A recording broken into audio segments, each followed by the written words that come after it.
नमस्कार दोस्तों, मेरा नाम है मोहित और स्वागत है आपका हमारे यूट्यूब चैनल में। दोस्तों, आज हम प्राचीन भारत के इतिहास के सबसे इम्पोर्टेंट चैप्टर सिंधु घाटी सभ्यता को पढ़ेंगे तथा मैप के द्वारा इसके बेसिक लेवल से टॉप लेवल तक जाएंगे। और इस चैप्टर में हम उन सारे जो टॉपिक्स होंगे, उन सारे जो बिंदु होंगे उन्हें कवर करेंगे जिनसे एग्जाम में बार बार क्वेश्चन पूछे जाते हैं। और यह प्राचीन भारत के इतिहास की पहली वीडियो है। इसके बाद हम धीरे धीरे करके सारी वीडियोस को लेके आएंगे एक क्रम में। ठीक है, तो करते हैं हम इस क्लास को स्टार्ट। देखो, विश्व की सबसे प्राचीन सभ्यताओं में से एक सिंधु घाटी की सभ्यता सबसे प्राचीन सभ्यता है। इस सभ्यता की खोज से पहले हम वैदिक सभ्यता को ही प्राचीन सभ्यता मानते थे, लेकिन इसकी खोज के बाद पता चला कि यह जो सिंधु घाटी की सभ्यता है यह भारत की सबसे प्राचीन सभ्यता है। तो सबसे पहले हम इसके खोजकर्ता को देखते हैं कि इसकी खोज के क्रम में जो भी महत्वपूर्ण बिंदु हैं उन्हें देखते हैं। तो सबसे पहले देखते हैं चार्ल्स मैसन। चार्ल्स मैसन द्वारा 1826 में सबसे पहले पाकिस्तान का दौरा करने के पश्चात इन्होंने यह सभ्यता के बारे में बताया। इन्होंने अपनी पत्रिका नैरेटिव ऑफ जर्नीज में इस सभ्यता के बारे में बताया है। इसके बाद आते हैं हम बर्टन बंधु। ठीक है, तो 1856 की बात है। कराची और लाहौर जो पाकिस्तान में है, 1856 में रेलवे लाइन बन रही थी। ठीक है, इस रेलवे लाइन के निर्माण के क्रम में दो इंजीनियर जो भाई थे, जेम्स बर्टन और विलियम बर्टन के नेतृत्व में यहाँ से ईंटें प्राप्त हुई, जिसे इन्होंने लाइन को बिछाने में ही उपयोग कर लिया। इन्हें यह तो ज्ञात हुआ कि यहाँ पुराना भवन हुआ होगा, पर यह किसी सभ्यता से है यह ज्ञात नहीं हुआ तथा इस संबंध में इन्होंने ज़्यादा शोध करने का प्रयास नहीं किया। ठीक है, तो बर्टन बंधु रेलवे लाइन बनाने का कार्य कर रहे थे और खुदाई के दौरान उन्हें कुछ ईंटें प्राप्त हुई और उन ईंटों को इन्हें लगा कि यहाँ पे कोई भवन रहा होगा, पर ये किसी सभ्यता से है, ये भवन किसी सभ्यता का है, इन्हें ज्ञात नहीं हुआ और इन्होंने उन ईंटों का यूज रेलवे लाइन में ही कर लिया। ठीक है, तो इन्हें इस सभ्यता को जानने का प्रयास नहीं किया। इसके बाद अलेक्जेंडर कनिंघम आते हैं 1853 से 1856 तक। ठीक है, कनिंघम ने 1853 से 1856 के बीच इस क्षेत्र का कई बार दौरा किया तथा इस क्षेत्र के संबंध में जानकारी इकट्ठा करने का प्रयास किया, परंतु यह पूरी तरह से सफल न हो सके, अर्थात इस सभ्यता के बारे में जानकारी नहीं दे सके। इसके बाद आते हैं सर जॉन मार्शल। देखो, सर जॉन मार्शल से सवाल पूछा जाता है क्योंकि ये जो है बहुत इम्पोर्टेंट है। ठीक है, तो इसे आपको ध्यान से देखना है और अपने नोट्स प्रॉपर बनाने हैं। देखो, सर जॉन मार्शल 1921 में भारतीय पुरातत्व विभाग के हेड थे और इन्हीं के नेतृत्व में इस क्षेत्र में खुदाई का कार्य प्रारंभ हुआ। तो राय बहादुर दयाराम साहनी के नेतृत्व में हड़प्पा और राखलदास के नेतृत्व में मोहनजोदड़ो की खोज की गई। इस कारण इन्हें भी सर्वाधिक प्रारंभिक खोजकर्ता का श्रेय दिया जाता है। देखो, जॉन मार्शल 1921 में पुरातत्व विभाग के हेड थे, इन्हीं के नेतृत्व में खुदाई जो है प्रारंभ हुई। राय बहादुर दयाराम साहनी के नेतृत्व में हड़प्पा की खोज हुई और राखलदास बनर्जी के नेतृत्व में मोहनजोदड़ो की खोज की गई।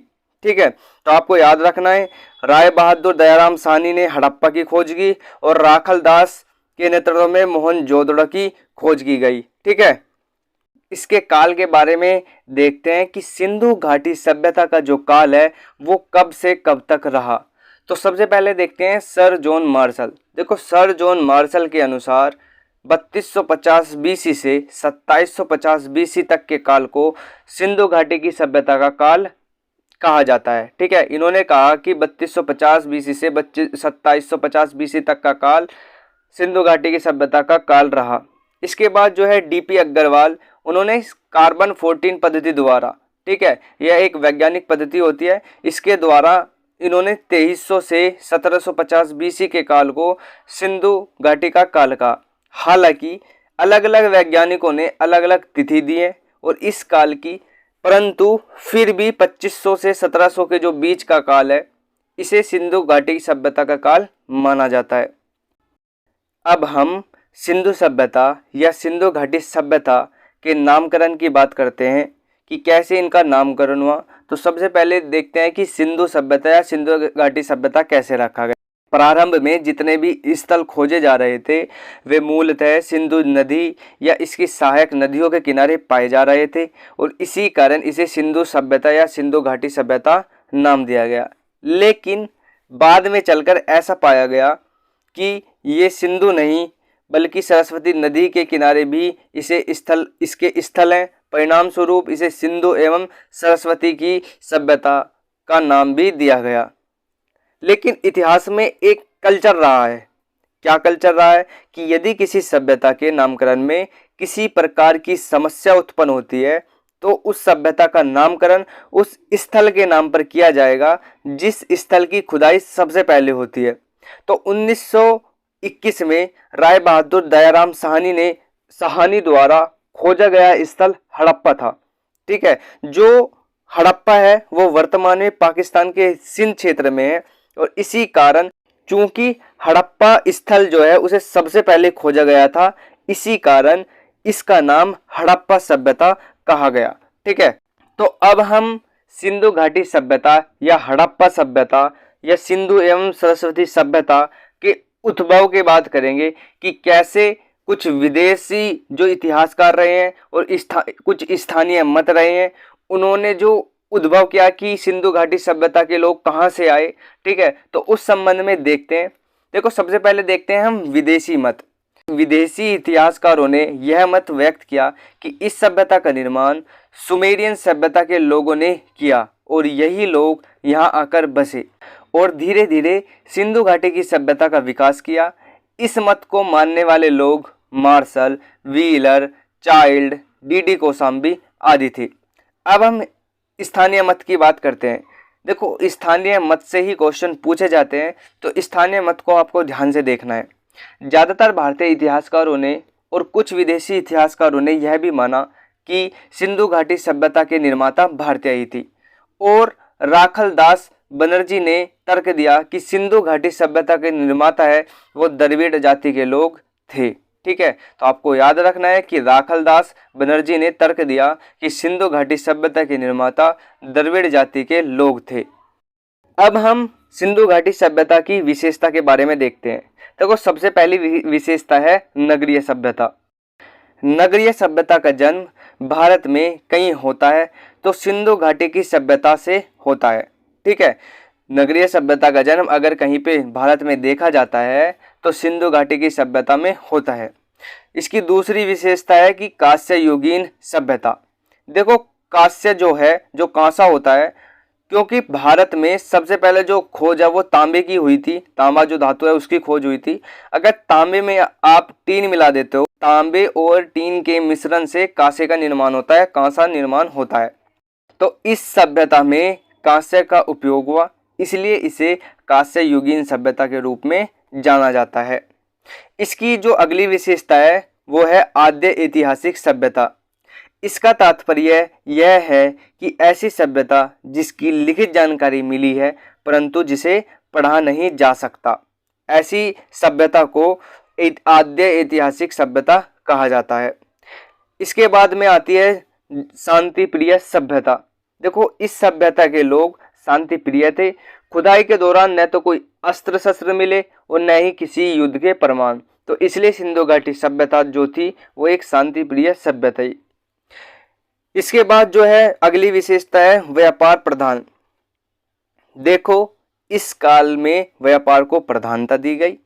इसके बाद जो अगली विशेषता है वह है विस्तृत सभ्यता। चूंकि इसका विस्तार क्षेत्र बहुत बड़ा था तो यह एक विस्तृत सभ्यता थी। अब हम सिंधु घाटी सभ्यता के विस्तार को देखेंगे और आपको देखो मैप दिख रहा होगा, आप उस मैप में देखना जितने भी ये लाइन किए हुए क्षेत्र हैं वो सिंधु घाटी सभ्यता को, ये सर्कल दिख रहा होगा वो जो क्षेत्र है वो सिंधु घाटी सभ्यता का क्षेत्र है। ठीक है, सिंधु घाटी सभ्यता का विस्तार भारत के उत्तर पश्चिम क्षेत्र में है, 13 वर्ग किलोमीटर में है तथा धीरे धीरे इसके स्थल जैसे बढ़ते जा रहे हैं इसका आकार भी बढ़ता जा रहा है। देखो, इस सभ्यता के स्थल 3 देशों में खोजे गए हैं। पहला है अफगानिस्तान, दूसरा है पाकिस्तान, तीसरा है भारत। इन तीनों देशों में सिंधु घाटी सभ्यता के स्थल खोजे गए हैं। स्वतंत्रता से पहले 40-50 स्थल ही खोजे गए थे, परंतु वर्तमान में इसके लगभग 1500 स्थल खोजे गए हैं, जिनमें सबसे ज्यादा 900 से भी अधिक स्थल भारत में तथा शेष पाकिस्तान में और 2 स्थल जो है अफगानिस्तान में खोजे गए हैं। देखो, भारत में खोजे गए स्थल में सबसे ज्यादा जो स्थल है वो गुजरात में प्राप्त हुए। गुजरात में सबसे ज्यादा स्थल जो सिंधु घाटी सभ्यता के हैं वो खोजे गए हैं। देखो, अब हम इसका मैप से विस्तार देखते हैं। देखो, सिंधु घाटी सभ्यता का जो सबसे उत्तरी स्थल है वो जम्मू कश्मीर में मादा, जो चिनाब नदी के तट पर है, उसे माना जाता है। ठीक है। और सिंधु घाटी सभ्यता का सबसे दक्षिणी स्थल जो है वो महाराष्ट्र में दाइमाबाद, जो गोदावरी नदी के तट पर है, उसे माना जाता है। और सिंधु घाटी सभ्यता का सबसे पूर्वी स्थल जो है वो उत्तर प्रदेश में आलमगीरपुर, जो हिंडन नदी के तट पर है, उसे माना जाता है। तथा जो सिंधु घाटी सभ्यता का सबसे पश्चिमी स्थल है वो बलूचिस्तान में सुल्कागेडोर है, जो दास्क नदी के तट पर है। और आपको ये मैप में साफ साफ दिखाई दे रहे होंगे, तो इन स्थल को आपको लिख लेना है। और इन स्थल से आपसे क्वेश्चन पूछे जाते हैं, तो इन स्थलों को आपको ध्यान से रखना है। अब हम सिंधु घाटी सभ्यता के महत्वपूर्ण स्थलों को देखते हैं, जिनसे एग्जाम में बार बार क्वेश्चन पूछे जाते हैं। तो आप प्रॉपर नोट्स बनाते रहिए। इस चैप्टर की जो PDF है उसका जो लिंक है वो नीचे डिस्क्रिप्शन में मिल जाएगा, क्योंकि टेलीग्राम ग्रुप पे हमने इसकी जो PDF है वो प्रोवाइड करा दी है। ठीक है, तो आप वहाँ से देख सकते हो और अपने प्रॉपर नोट्स बना सकते हो। ठीक है, तो अब हम इसके महत्वपूर्ण स्थलों को देखते हैं जिनसे एग्जाम में क्वेश्चन पूछे जाते हैं। ठीक है, तो अफगानिस्तान में मिले जो 2 स्थल हैं वो है सोर्तुगोई और मुंडीगाक। तो ये दोनों स्थल अफगानिस्तान में मिले हैं। देखो, सिंधु घाटी सभ्यता की 2 राजधानी मानी जाती है। ठीक है, एक हड़प्पा और दूसरी मोहनजोदड़ो। और ये दोनों राजधानी जो है वो पाकिस्तान में है। सिंधु घाटी सभ्यता की 2 राजधानी मानी जाती रही है, एक है हड़प्पा, दूसरी है मोहनजोदड़ो, और ये दोनों पाकिस्तान में है। पाकिस्तान में मिले जो है प्रमुख स्थल वो देखते हैं, जो पाकिस्तान के प्रमुख स्थल है। सबसे पहले है हड़प्पा। हड़प्पा जो है यह पाकिस्तान के पंजाब में रावी नदी के तट पर खोजा गया है। ठीक है, इसके बाद मोहनजोदड़ो, चुनहुदड़ो और कोटदीजी। मोहनजोदड़ो, चुनहुदड़ो और कोटदीजी ये पाकिस्तान के सिंध क्षेत्र में है। अब हम बलूचिस्तान क्षेत्र में देखते हैं। बलूचिस्तान क्षेत्र से डाबरकोट, बालाकोट और सुल्कागेडोर ये 3 स्थल जो है वो बलूचिस्तान में मिले हैं। देखो, जो सुल्कागेडोर है वो दास्क नदी के तट पर है और सुल्कागेडोर सिंधु घाटी सभ्यता का सबसे पश्चिमी स्थल माना जाता है। यह एक सीमा स्थल माना जाता है। अब हम भारत में मिले जो महत्वपूर्ण स्थल है उन्हें देखते हैं, जो कि भारत में मिले हैं। सबसे पहले हम देखते हैं जम्मू कश्मीर में मिले स्थल। देखो, जम्मू कश्मीर में मादा है।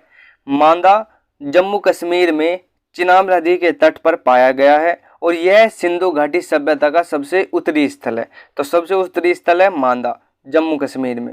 इसके बाद पंजाब क्षेत्र में है रोपड़, संगोल, ये पंजाब में मिले हैं। अब देखते हैं हरियाणा क्षेत्र में। देखो, हरियाणा क्षेत्र में मिले हैं बनावली, राखीगढ़ी, भगवानपुरा। बनावली से मिट्टी के हल्के सास्य तथा बैलगाड़ी का एक खिलौना मिला है। तो कभी कभी एग्जाम में क्वेश्चन दिया जाता है कि मिट्टी के हल्के सास्य जो है वो कहाँ से मिले हैं। तो बनावली जो हरियाणा का क्षेत्र है, हरियाणा में खोजा गया है, उससे मिट्टी के हल्के सास्य जो है वो प्राप्त हुए हैं।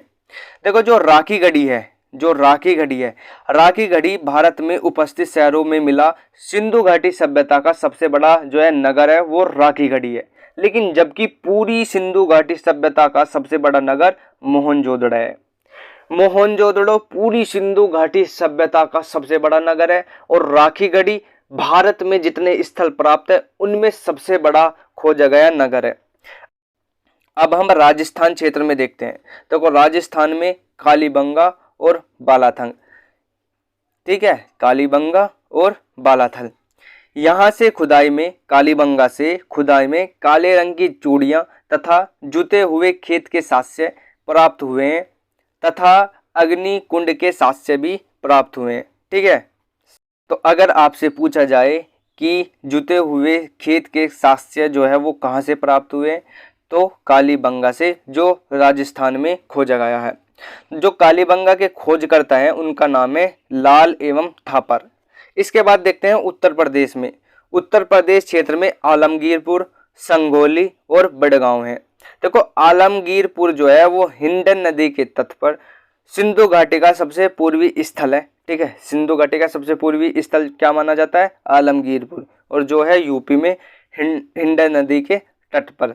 इसके बाद महाराष्ट्र क्षेत्र से, महाराष्ट्र क्षेत्र में दाइमाबाद, यह सिंधु घाटी सभ्यता का सबसे दक्षिणी स्थल है जो अहमदनगर जिले में गोदावरी नदी के तट पर है। कौन है? दाइमाबाद। कहाँ पे है? महाराष्ट्र में। ठीक है, तो मैंने आपको पहले बताया था कि गुजरात जो है, गुजरात में सबसे ज़्यादा सिंधु घाटी के स्थल खोजे गए हैं। तो अब हम गुजरात के जो महत्वपूर्ण स्थल हैं उन्हें देखते हैं जिनसे एग्जाम में बार बार क्वेश्चन पूछे जाते हैं। तो सबसे पहले देखते हैं हम लोथल।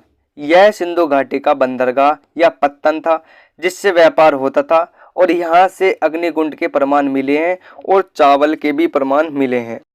ठीक है, तो लोथल जो है वो सिंधु घाटी सभ्यता का बंदरगाह था, पत्तन था जिससे व्यापार होता था और यहाँ से अग्निकुंड के प्रमाण और चावल के प्रमाण भी मिले हैं। इसके बाद गुजरात का एक और क्षेत्र आता है धोलावीरा।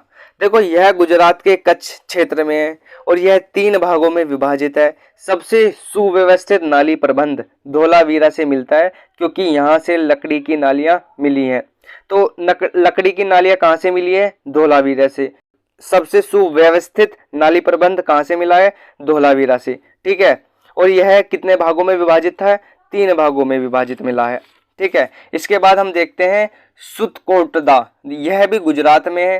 ठीक है, और यहाँ से घोड़े की अस्थि के अवशेष मिले हैं। तो अगर आपसे पूछा जाए कि घोड़े की अस्थि के अवशेष कहाँ से प्राप्त हुए हैं, तो सुतकोटदा से प्राप्त हुए जो कि गुजरात में खोजा गया है। इसके बाद गुजरात में एक क्षेत्र और खोजा गया है जिसका नाम है रंगपुर। देखो रंगपुर से चावल के अवशेष लोथल के अलावा रंगपुर में मिले हैं। इससे पहले लोथल में चावल के अवशेष मिले हैं और उसके बाद रंगपुर में, जो गुजरात में ही पाया गया है, वहाँ से चावल के अवशेष मिले हैं।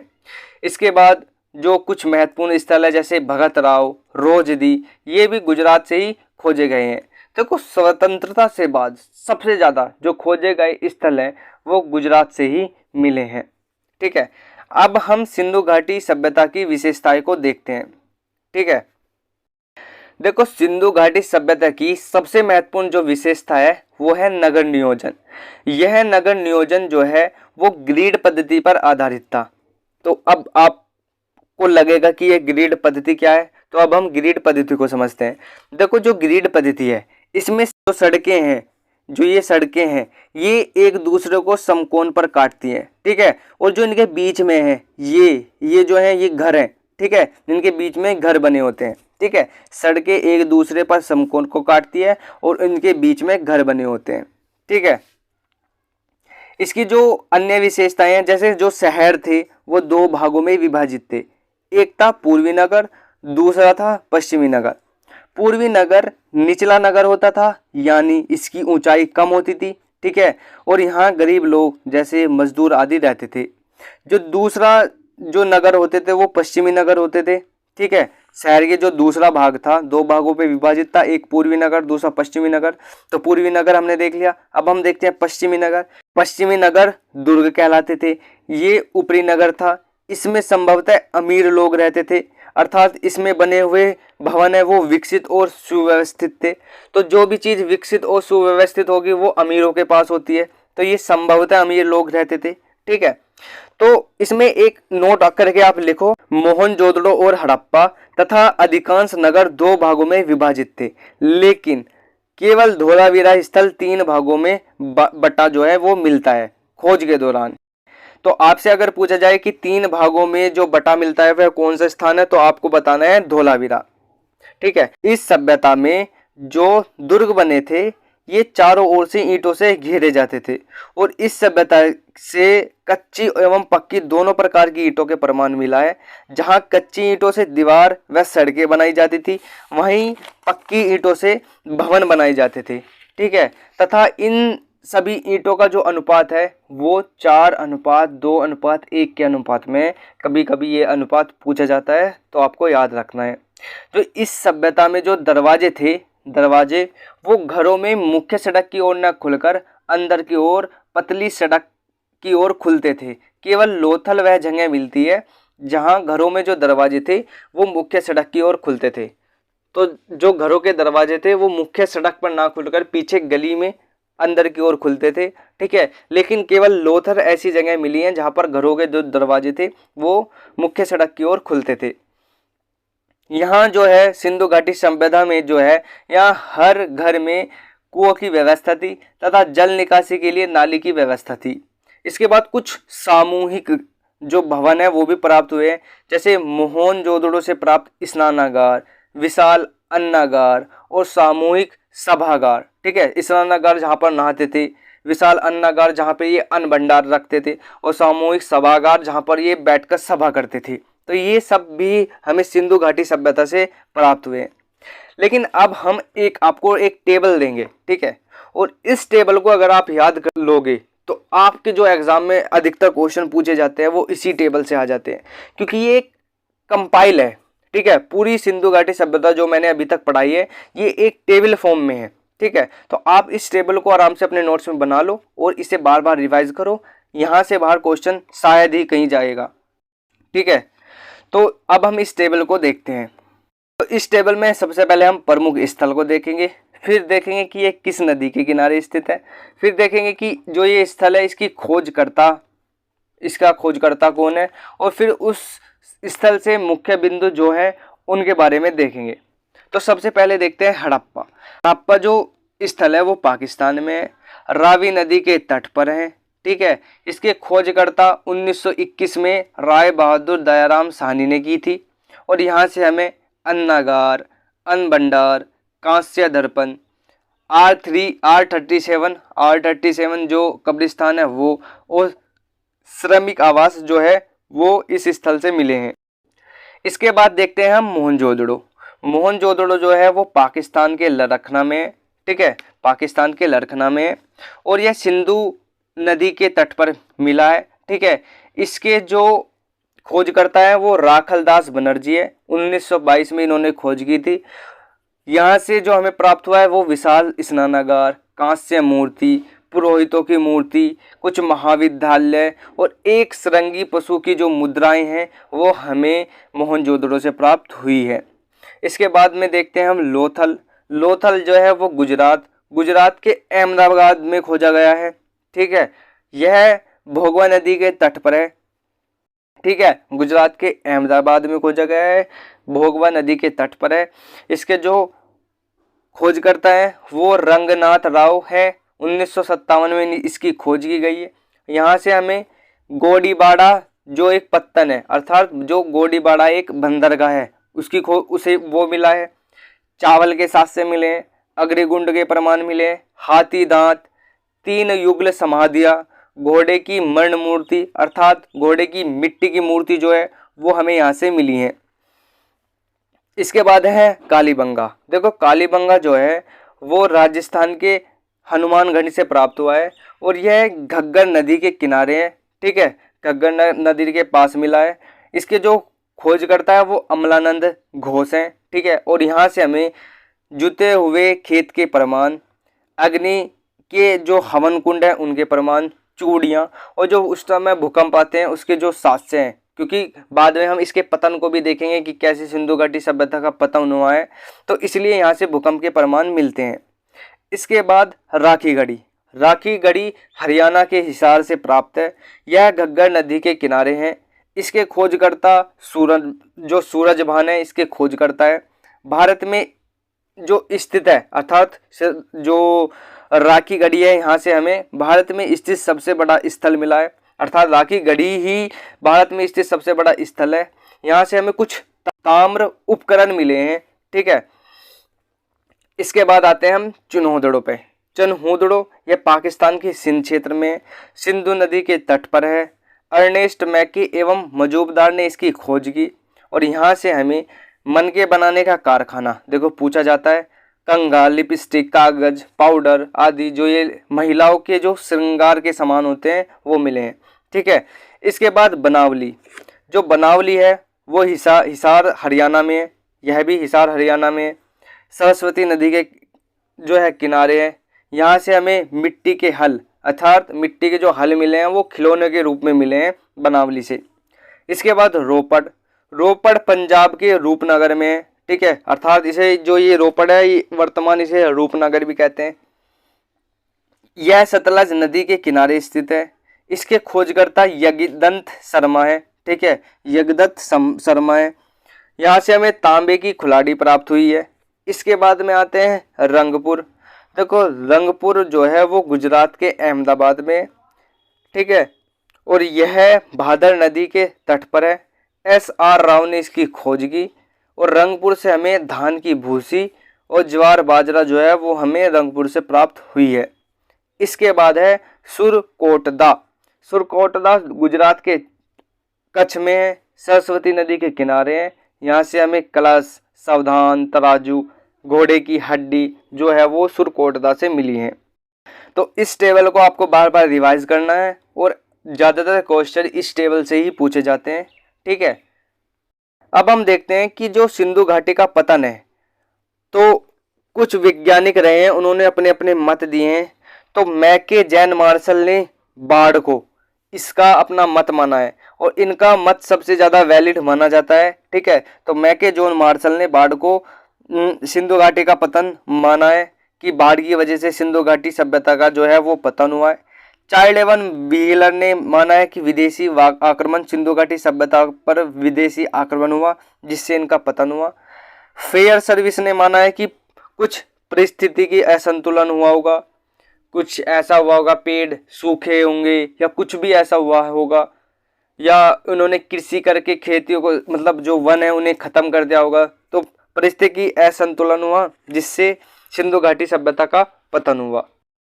तो अगर हम किसी भी सभ्यता को अच्छे से जानने का प्रयास करेंगे तो उसके लिए हमें वहाँ का राजनीतिक जीवन, सामाजिक जीवन, आर्थिक जीवन और धार्मिक जीवन का पता होना बहुत जरूरी है।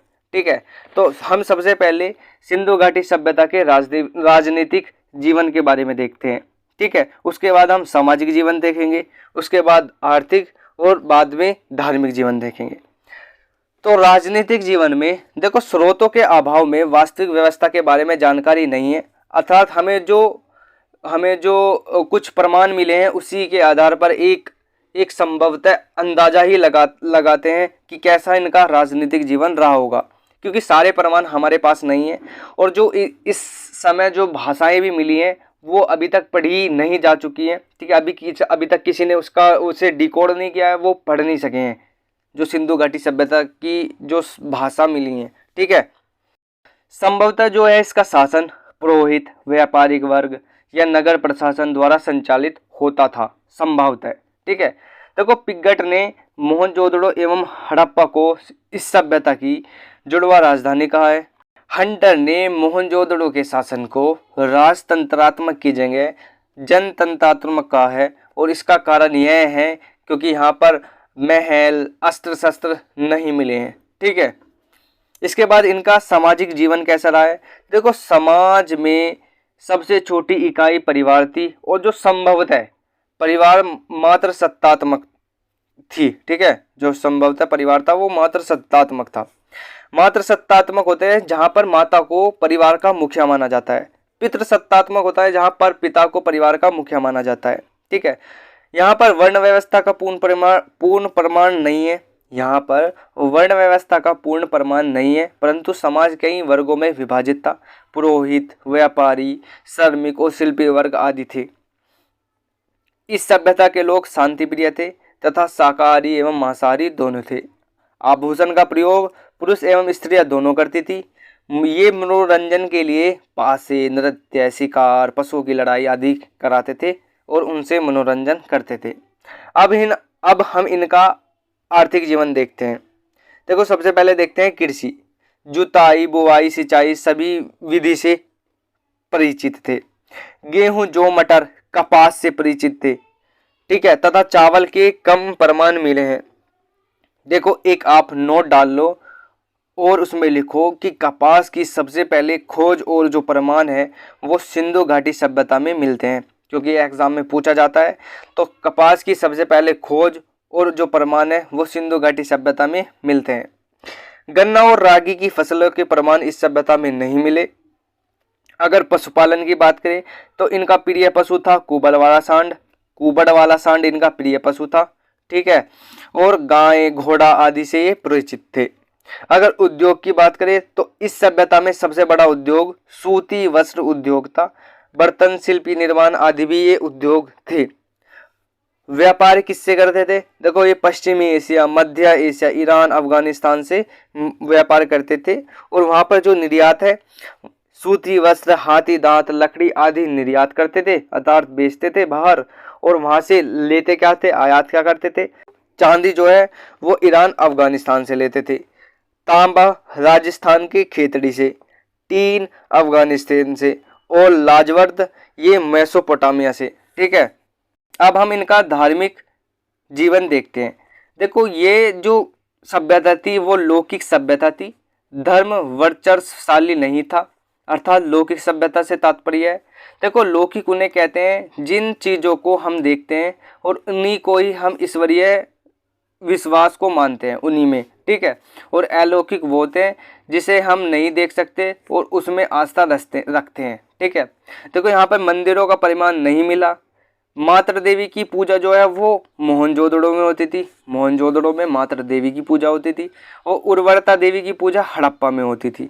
ठीक है, एक मोहर से प्रमुख देवता पशुपतिनाथ का प्रमाण मिला। नाग पूजा, लिंग योनि पूजा, स्वास्तिक चिन्ह, वक्ष एवं अग्नि पूजा, पशु पूजा का भी प्रमाण मिले हैं। लेकिन आपको ये भी याद रखना है, जो अग्निकुंड के प्रमाण है वो लोथल एवं कालीबंगा से प्राप्त हुए हैं। तो ये था सिंधु घाटी सभ्यता का संपूर्ण वीडियो, बेसिक से टॉप लेवल तक। अगर आप इस वीडियो को 1 से 2 बार आराम से देखेंगे, उसके नोट्स बनाएंगे और फिर क्वेश्चन लगाओगे तो आपको लगभग सभी क्वेश्चन लग जाएंगे। ठीक है, तो उम्मीद करता हूँ ये वीडियो आपको पसंद आई होगी। मिलते हैं नेक्स्ट वीडियो में, तब तक के लिए नमस्कार, जय हिंद।